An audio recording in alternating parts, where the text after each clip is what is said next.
शुरुआत करते हैं बिहार की राजनीति से, क्योंकि बिहार की राजनीति पल पल बदल रही है। कहते हैं कि बिहार की सियासत में क्या कुछ करना है ये नीतीश कुमार अच्छी तरीके से जानते हैं। जेडीयू में पार्टी अध्यक्ष को लेकर के जो जद्दोजहद चल रही थी उसका दी एंड फाइनली हो गया है। ललन सिंह ने जेडीयू के अध्यक्ष पद से इस्तीफा दे दिया और अब नीतीश के हाथों में फिर से पार्टी की कमान आ गई। लेकिन सबसे बड़ा जो सवाल है वो ये है कि 24 के लिए नीतीश कुमार का अगला कदम क्या होगा। क्या नीतीश पलटी मारेंगे या फिर इंडिया अलायंस में ही बने रहेंगे। सवाल ये भी यहाँ है कि क्या नीतीश प्रधानमंत्री बनना चाहते हैं। इन सभी सवालों का जवाब नीतीश कुमार को अभी देना है।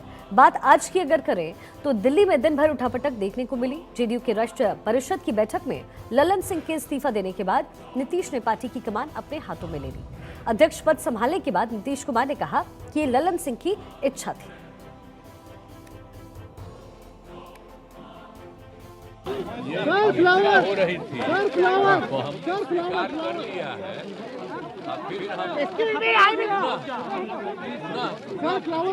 हम राष्ट्रीय अध्यक्ष के पद को स्वीकार कर चुके। तो सुना आपने नीतीश कुमार ने क्या कहा। देखिए, ललन सिंह के इस्तीफे और नीतीश के अध्यक्ष पद संभालने के बाद शाम 5 बजे जेडीयू ने प्रेस कॉन्फ्रेंस कर साफ किया कि ना तो जेडीयू में टूट हुई, ना ललन सिंह और नीतीश कुमार में कोई झगड़ा हुआ है और ना ही नीतीश एनडीए के साथ जा रहे। सुनिए।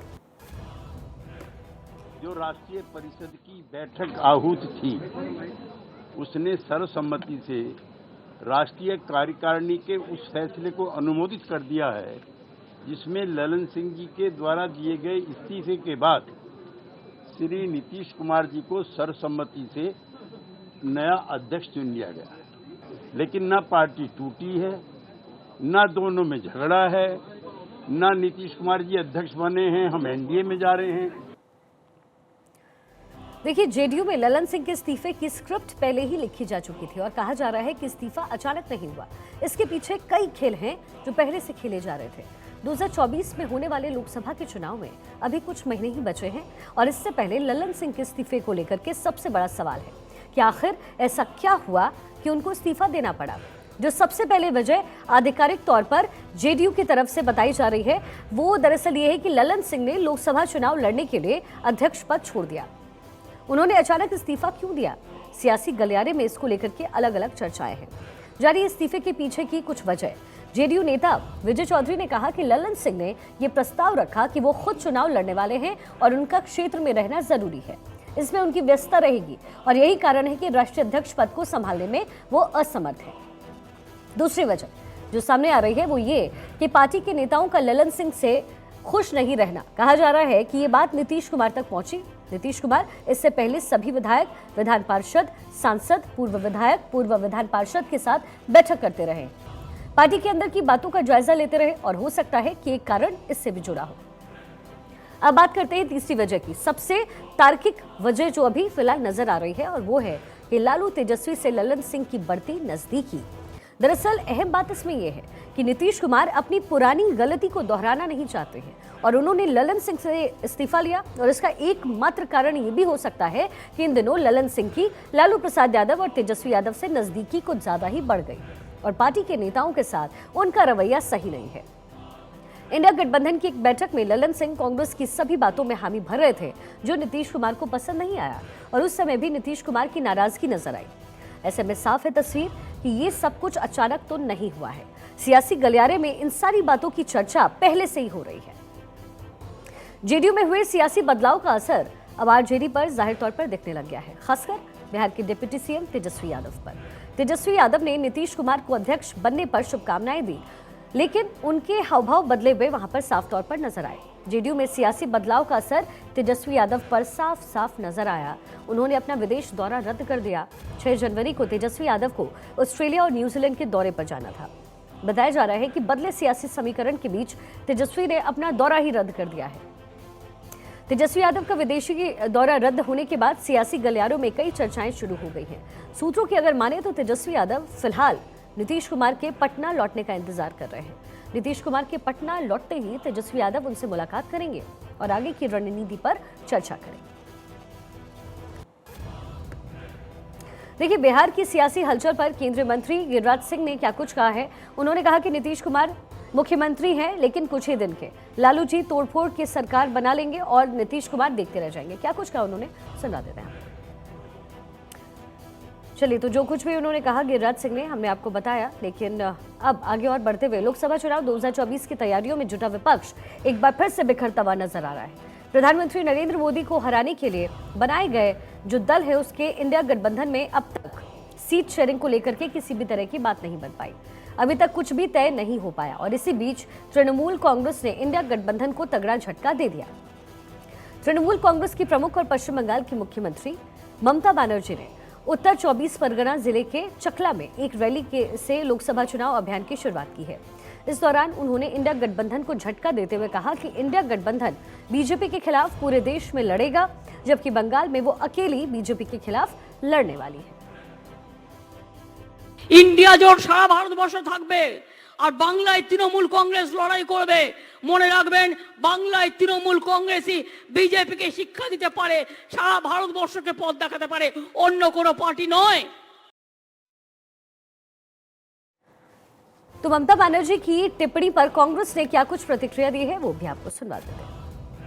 देखिए, वो जो भी कुछ बयान दें वो एक अलहदा चीज़ है, लेकिन बंगाल के अंदर भी कांग्रेस पार्टी मजबूत है और दोनों मिलके लड़ेंगे तो भारतीय जनता पार्टी को ज़्यादा आसानी के साथ हराया जा सकता है। अब जाहिर है यहाँ पर सवाल उठता है कि क्या बंगाल में इंडिया अलायंस बिखर जाएगा। पश्चिम बंगाल में लोकसभा की 42 सीटें हैं। टीएमसी किसी भी दल से समझौता करने को तैयार नहीं है। बंगाल में कांग्रेस को एक भी सीट देने को ममता बनर्जी तैयार नहीं है। टीएमसी लेफ्ट को कोई भी सीट नहीं देना चाहती है। बंगाल में टीएमसी अकेले बीजेपी के खिलाफ लड़ने वाली है। ममता की टिप्पणी इंडिया की सीट शेयरिंग को लेकर के होने वाली बैठक से पहले आया और ये बैठक जनवरी में होने की चर्चाएं हैं। लेकिन ममता बनर्जी के इस तेवर से इंडिया गठबंधन में घमासान होना बिल्कुल तय बताया जा रहा है। 2019 लोकसभा चुनाव में पश्चिम बंगाल में किस पार्टी को कितनी सीटें और कितना वोट शेयर मिला, ये भी आपको यहाँ पर बताते हैं। पश्चिम बंगाल की 42 सीटों में से 22 सीटों पर टीएमसी जीती। टीएमसी का वोट शेयर उस समय था 43.69%। 2019 में बंगाल में बीजेपी ने शानदार प्रदर्शन किया। बीजेपी ने 18 सीटों पर विजय हासिल की। बीजेपी को 40.64% वोट मिला। बीजेपी ने 2014 में सिर्फ 2 ही सीटें जीती। वहीं कांग्रेस की बात करें तो 2019 में पार्टी को सिर्फ 2 सीटें मिल सकी। वहीं वोट शेयर 5.67% रहा। वहीं सीपीआईएम कोई भी सीट वहां पर नहीं जीत पाए। तो एक विन विन सिचुएशन जो है वो ममता बनर्जी के लिए वहां जरूर रहा। लेकिन देखिए, सिर्फ सीट शेयरिंग पर ही नहीं, टीएमसी कांग्रेस को ठेंगा दिखा रही है, बल्कि टीएमसी ने कांग्रेस की न्याय यात्रा पर भी सवाल उठा दिए। टीएमसी ने इसे अन्याय यात्रा बताया है। टीएमसी ने राहुल की मंशा और बंगाल कांग्रेस नेताओं की मंशा पर सवाल उठाकर खड़े किए हैं और इसे अन्याय यात्रा करार दिया है। राहुल गांधी मणिपुर से दरअसल इस यात्रा की शुरुआत कर रहे हैं, जो असम से होते हुए जलपाईगुड़ी के रास्ते पश्चिम बंगाल में प्रवेश करेंगे। इसके बाद सिलीगुड़ी और फिर उत्तरी दिनाजपुर, दक्षिण दिनाजपुर, मालदा, मुर्शिदाबाद, नादिया, हुगली होते हुए कोलकाता में प्रवेश करेंगे। इस यात्रा में प्रियंका गांधी उनके साथ मौजूद रहेंगी। मणिपुर की समस्या को लेकर के भारत जोड़ो यात्रा के इस चरण को न्याय यात्रा का दरअसल कांग्रेस की तरफ से नाम दिया गया है। बीजेपी ने इंडिया गठबंधन में सीट शेयरिंग पर हो रहे उठापटक पर कहा है कि राहुल गांधी को भारत जोड़ो यात्रा की जगह इंडी जोड़ो यात्रा करनी चाहिए। देखिए, राहुल गांधी जी को न्याय यात्रा के बदले इंडी जोड़ो यात्रा निकालनी चाहिए। जिस प्रकार का अभी संजय संवाद चल रहा है महाराष्ट्र में, संजय निरुपम कहते हैं कि उद्धव सेना टूटी हुई है, 23 सीट क्यों दे, तो संजय राउत का बयान आता है कि एक गली मोहल्ले के नेता है, हम तो दिल्ली के नेताओं से बात करेंगे, कांग्रेस तो जीरो से शुरू करेगी। और ये कोई पहली बार नहीं है कि इस प्रकार के टूट के संकेत नजर आ रहे हैं। वेस्ट बंगाल में तृणमूल कांग्रेस और कांग्रेस पार्टी ऐसे ही लड़ रहे हैं। उत्तर प्रदेश में समाजवादी पार्टी और कांग्रेस, केरल में लेफ्ट पार्टी और कांग्रेस, आम आदमी पार्टी और कांग्रेस पंजाब से लेकर दिल्ली में सीटों के लिए लड़ रहे हैं। तो देखिए, कुल मिलाकर ये इंडी गठबंधन जो है, इसमें कोई मिशन और विशन तो है नहीं। ये केवल कमीशन, करप्शन और अपने अपने एम्बिशन को साधने के लिए आए हैं। तो एक तरफ है ममता बनर्जी, तो दूसरी तरफ शिवसेना उद्धव गुट के तल्ख तेवर ने इंडिया गठबंधन की परेशानी को बढ़ा दिया है। महाराष्ट्र की सीटों को लेकर के विपक्षी गठबंधन में टकराव की खबरें भी सामने आ रही है। शिवसेना उद्धव गुट ने महाराष्ट्र में सीट बंटवारे को लेकर के पहली चाल चल दी है। दरअसल शिवसेना ने महाराष्ट्र की 48 सीटों में से 23 पर दावा ठोक दिया है। पार्टी के नेता संजय राउत ने कांग्रेस को बता दिया कि वो महाराष्ट्र की 23 लोकसभा सीटों पर चुनाव लड़ेगी। संजय राउत का यह भी कहना है कि कांग्रेस महाराष्ट्र में 0 से शुरुआत करेगी। दरअसल कांग्रेस नेता संजय निरुपम ने शिवसेना को टूटी हुई पार्टी बताया था, जिसके बाद संजय राउत ने यह जवाब दिया। कांग्रेस ने शिवसेना की मांग को सिरे से खारिज कर दिया है। कांग्रेस का कहना है कि हर पार्टी सीटों की बड़ी हिस्सेदारी चाहती है, लेकिन मौजूदा परिस्थितियों को देखते हुए शिवसेना की 23 सीटों की मांग काफी ज्यादा है। शिवसेना आज भी महाराष्ट्र की नंबर 1 पार्टी है। जन समर्थन शिवसेना को है, शरद पवार साहब को है। कांग्रेस राष्ट्रीय पार्टी है। हम तीनों मिलकर यहाँ चुनाव लड़ रहे हैं। जरूर शिवसेना ने 23 सीटें का दावा किया है, लेकिन हम पहले से 23 सीटें लड़ते आए हैं ना यहाँ महाराष्ट्र में। हाँ, हम लड़ते आए हैं 23 सीटें, तो उसमें गलत क्या है? और इस बारे में हमारी बातचीत दिल्ली के जो वरिष्ठ नेता है कांग्रेस के, जो महाराष्ट्र का भविष्य तय करेंगे कांग्रेस पार्टी का, उनसे सीधी बातचीत चल रही है। हम उनसे बात करेंगे ना। इंडिया ब्लॉक की सभी पार्टियों को एक साथ मिलकर लड़ना है और भारतीय जनता पार्टी को पराजित करना। अगर ये संकल्प है तो हम एक दूसरे से लड़ना बंद कर दें।